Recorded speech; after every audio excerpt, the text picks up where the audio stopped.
মোক কৈছিল বোলে মই বোলে ক্লাবৰ সভাপতি। আৰে ক্লাবৰ সংঘৰ সভাপতি যদি ইমান ভয় কেলে? প্ৰথম MP আগৰ MP আঁতৰাই দিব লগা হ'ল। 10 গৰাকী MLA ডিব্ৰুগড় লোকসভা সমষ্টিত, 2 গৰাকী মন্ত্ৰী, 2 গৰাকী কেন্দ্ৰীয় চৰকাৰৰ মন্ত্ৰী সৰ্বানন্দ সোণোৱাল আৰু ৰামেশ্বৰ তেলী। তাৰ পাছত ক্লাবৰ সভাপতিৰ লগত ইমান ভয় কেলে? তাৰ পাছতো সৰ্বানন্দ সোণোৱালক টিকেট দিলে, MP টিকেট দিলে। তাৰ পাছত ৰাইজে কৈ দিলে যে আমি পাহৰি যোৱা নাই 2 বছৰ দিল্লীত থাকিব পাৰা। কা জাপি দি তুমি যিটো জাতিক অন্যায় কৰিছা সেই অন্যায় আমি পাহৰি যোৱা নাই। 5 গৰাকী মানুহক গুলীয়াই হত্যা কৰাৰ সময়ত মনে মনে নিজৰ গাদী খামুচি ধৰি বহি আছিলা, সেই অন্যায় আমি পাহৰি যোৱা নাই।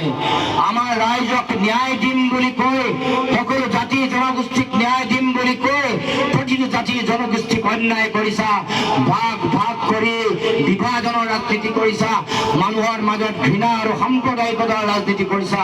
আমি সেই কথা পাহৰি যোৱা নাই। আৰু সেইকাৰণে ৰাইজে এইবাৰ সঠিক শক্তিশালী উত্তৰ ইতিমধ্যে দিছে। প্ৰথম পৰ্যায়ৰ নিৰ্বাচনত এইবাৰ ৰাইজৰ